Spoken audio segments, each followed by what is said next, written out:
ijazah itu ada kejelasannya, apakah palsu atau asli, kan itu. Ada dua pendapat yang mewakili arus utama, yang diwakili oleh Roy Suryo, 99,9% itu palsu, tapi ada dari pihak Pak Jokowi yang mengatakan itu asli. Karena ada dua pendapat yang berkembang di masyarakat dan ini sudah masuk ranah pengadilan, maka hanya pengadilan yang punya legal standing untuk mengatakan apakah itu palsu atau tidak.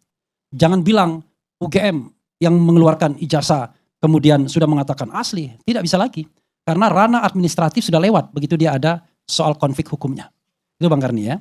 Itu soal formil dan prosedur. Jadi mereka ini sama sekali tidak pantas. Lalu proses di Bareskrim itu belum selesai juga. Jadi ketika tanggal 22 Mei Dirtipidum itu mengumumkan seolah-olah itu selesai dengan press conference-nya, ada pengacara waktu itu masih atas nama TPUA juga, itu protes.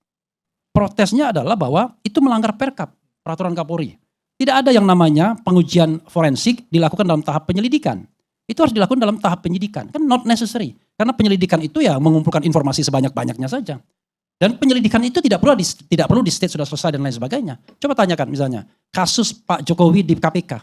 Pasti dikatakan sedang penyelidikan, sedang pendalaman dan lain sebagainya. Karena kalau memang tidak cukup 2 alat bukti minimal, ya tidak akan naik ke penyidikan. Walaupun secara material kami heran, kok kasus yang ceto welo-welo ini kok nggak bisa dalam sampai tahap penyidikan di Bareskrim Mabes Polri. Ada Kasmujo, ya kan? Pak Kasmujo itu sendiri sebuah petunjuk. Petunjuk yang benar-benar banget. Bahwa memang ada ketidakbenaran dalam soal kasus ini. Belum lagi kemudian keterangan ahli. Masa nggak ada keterangan ahli yang bisa mengatakan bahwa itu palsu? Masa tidak ada juga kemudian surat yang bisa mengatakan itu palsu? Banyak sekali.